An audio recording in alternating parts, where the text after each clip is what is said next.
করছি বাঙালি নামে ন্যাশন দেওয়ালি এবং সার্বজনীন এসব একটি কথা হচ্ছে উন্নত এবং অনুন্নত দেশগুলি, যেসব দেশগুলির কোনো সম্পদ নেই আমাদের দেশের মতো, তারা কিন্তু টুরিস্ট স্পট বানিয়ে প্রাকৃতিক সম্পদ, প্রাকৃতিক নৈসর্গিক সৌন্দর্যকে কাজে লাগিয়ে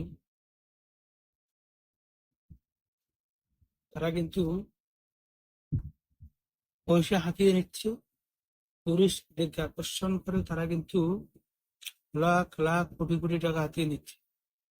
এবং অন্যান্য দেশগুলি দেখেন, যারা যাদের প্রাকৃতিক সম্পদ নেই, জনশক্তি নেই, আমাদের দেশে বিশাল জনশক্তি থাকা সত্ত্বেও এবং প্রাকৃতিক সম্পদ থাকা সত্ত্বেও আমরা কিন্তু কোনো মতে অগ্রসর হতে পারছি না। যারা অন্যতম কারণ হচ্ছে টুরিস্ট যারা রয়েছেন, যারা বিশ্বের বিভিন্ন দেশ থেকে একটি দেশের নৈসর্গিক সৌন্দর্য, তাদের হলিডে, তাদের ছুটিতে যখন আসেন, তখন সেই দেশগুলিতে যদি নিরাপত্তার কোনো অভাব থাকে, তখন টুরিস্ট সেখানে আসবে না।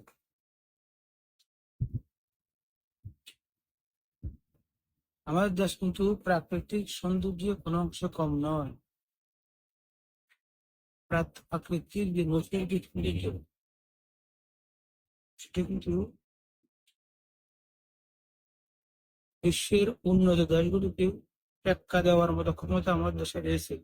কিন্তু তারপরে আমরা কিন্তু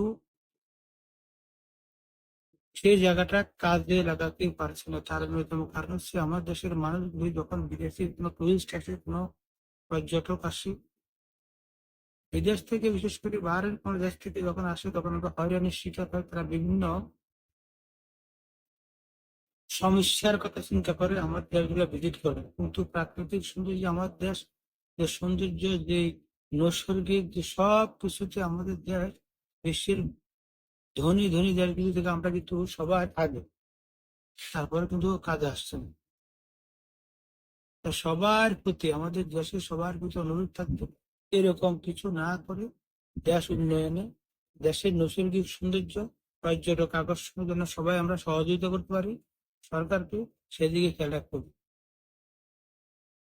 মাত্র অল্প কিছুদিন আগে আমরা একটি বিশেষ দেশে গিয়েছিলাম, একটি বিশেষ জায়গায় গিয়েছিলাম, বাইরে নয়, আরব দেশের একটি দেশে।